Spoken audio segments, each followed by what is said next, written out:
اللہ کے نبی علیہ السلام لوگوں کے اعتبار سے ان کو جواب دیا کرتے تھے.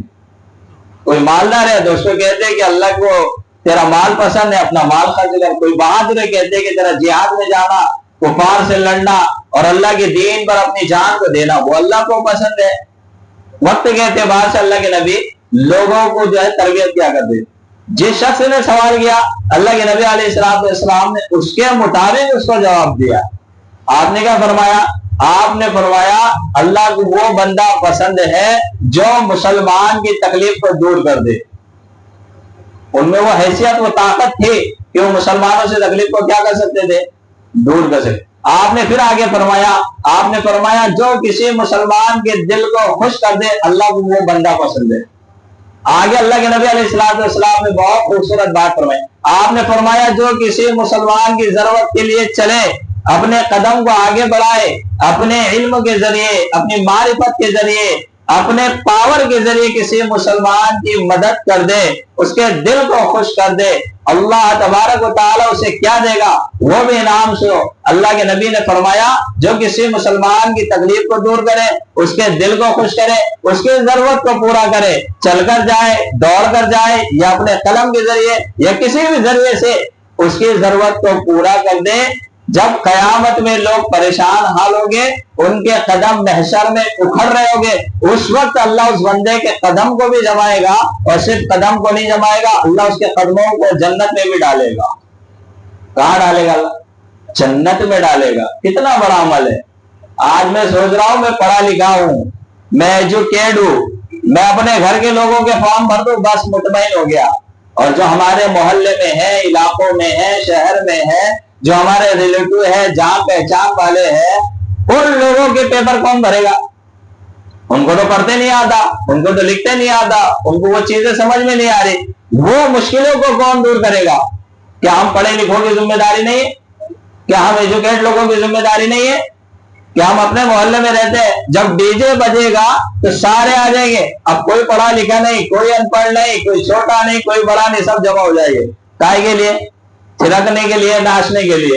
لیکن جب یہ معاملہ ہے جہاں مسلمانوں کا جان بھی محفوظ نہیں، مال بھی محفوظ نہیں ہے، اس کی پراپرٹی محفوظ نہیں ہے، اس کے بیوی بچے محفوظ نہیں ہے، وہاں پر ایجوکیٹ اپنے گھر میں اے سی کے روم میں بیٹھا ہوا ہے، پڑھا لکھا اپنے گھر میں بیٹھا ہوا ہے. کیوں؟ وہ دیکھیں ان کا کام جانے نہیں. اب ہماری ضرورت ہے قوم کو، ہمیں آگے بڑھنا پڑے گا. اللہ کے نبی صحابہ سے ایسے ہی کام لیا کرتے تھے. صحابہ نہیں کہتے تھے کہ یا نبی اللہ میں بہادر ہوں، میں تو جہاد میں دکھاؤں گا نا، یہاں کیوں عمل دکھاؤں؟ ایسا نہیں کرتے تھے، بلکہ وہ اللہ کے نبی کے حکم پر عمل کرتے تھے. میں پڑھا لکھا ہوں، میری ذمہ داری ہے. میرے پڑوس کے اندر، میرے محلے میں، میرے علاقے میں کون سا گھر ایسا ہے جن کو فارم سمجھ میں نہیں آ رہا، یا اب تک فارم نہیں ملا، یا فارم وہ فیل نہیں کر پائے، یا فارم بھرے نہیں پائے، یا ان کو یہ نہیں پتا کہ BLO کون ہے، میرا فارم کہاں ملے گا؟ تو ان کی مدد کرنا کس کی ذمہ داری ہے؟ ہم پڑھے لکھے لوگوں کی ذمہ داری ہے یہ. ہم فیس بک پر بیٹھ کر، واٹس ایپ پہ بیٹھ کر، انسٹاگرام پہ بیٹھ کر بڑی دینداری جھاڑ رہے، ایسے کمنٹ بڑے بڑے کمنٹ کر دے، لیکن یہاں ہاتھ چلانے کے لیے تیار. ارے یہاں ثواب ملے گا، فیس بک پہ واٹس ایپ پہ ثواب نہیں ملے گا. یہاں ثواب ملے گا اصل میں کسی کی جان کو، کسی کی مال کو محفوظ کرنا.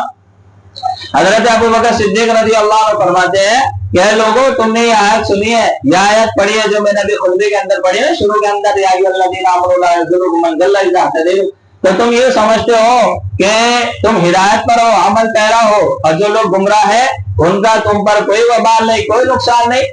اصل ایسا نہیں ہے، بلکہ جو شخص ظالم کو نہ روکے، ظلم سے ظالم کو نہ روکے، مظلوم کی مدد نہ کرے، تو وہ بھی جو ہے اس عذاب کے اندر مبتلا ہو جائے گا. آگے آپ نے فرمایا کہ جب وہ معاملہ یعنی عذاب آئے گا تو اللہ اس کو بھی اس کے اندر شامل فرمائے گا، اس کو بھی اس کے اندر شامل فرمائے گا. تو ہم مطمئن ہیں کہ میرا فارم تو بھر دیا میں پڑھا لکھا ہوں، میرا کچھ نہیں ہوگا. ایسا نہیں ہے، بلکہ ہمارے جب آس پڑوس والے پریشان ہوں گے تو ساتھ ساتھ ہمارے اوپر بھی وبال، وہ پریشانی ہمارے اوپر بھی آئے گی. اس لیے ضروری ہے کہ ہم لوگوں کی مدد کریں.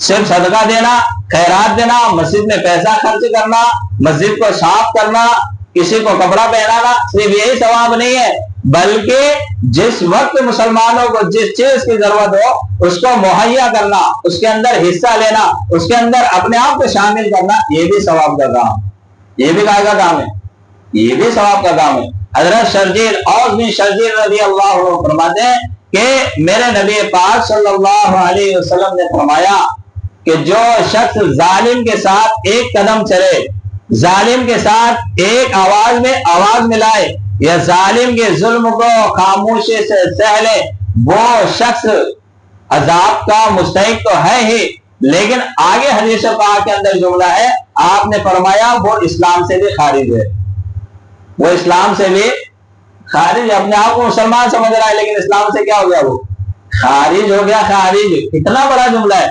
حضرت اوس بن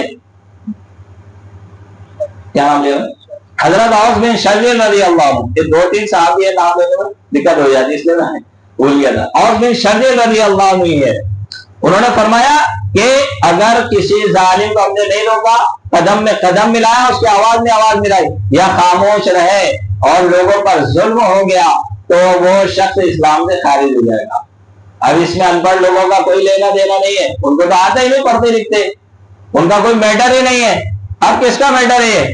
پڑھے لکھوں کا، ایجوکیٹ کا، جو اس چیز کو جانتے، اس فیلڈ میں اپنے آپ کو رکھتے ہیں، ان کا کام ہے یہ۔ ہاں، صرف ممبروں کے پیچھے گھومنا اور منتریوں کے پیچھے گھومنا، اور ایک بڑا پاؤ مل جائے، 500 روپے مل جائے، 700 روپے مل جائے، 2 سیلفی مل جائے اور آرٹیو کا چھوڑ دینا، یہی کافی نہیں ہے، بلکہ اب ضرورت مسلمانوں کو ہے۔ اپنے علاقوں میں دھیان دیں، پورے شہر میں نہیں، کہاں دھیان دینا ہے؟ اپنے علاقوں میں دھیان دینا ہے ہم کو، کہ اپنے علاقوں میں جائے اور پوچھے برہمی سے، چاچی سے، خالہ سے کہ آپ کا فارم بھرا گیا کہ نہیں بھرا گیا، آپ کو فارم ملا کہ نہیں ملا، اور ان کو تلاش کر دے۔ تھوڑی سی محنت لگے گی، لیکن کتنا بڑا ثواب اللہ نے اس کے اندر رکھا ہے، کتنا اجر و ثواب اللہ نے اس کے اندر رکھا ہے۔ اس لیے اللہ کے نبی علیہ الصلوۃ والسلام نے فرمایا جو کسی مسلمان کی مدد کرے گا اللہ تبارک و تعالیٰ اس کی مدد فرمائے گا۔ اور صحیح مسلم کے اندر ایک حدیث ہے، اللہ کے نبی علیہ الصلوۃ والسلام نے فرمایا جو شخص کسی مسلمان کی مدد کرتا رہتا ہے اور جب تک کرتا رہتا ہے اللہ بھی اس کی مدد اس وقت تک کرتا رہتا ہے۔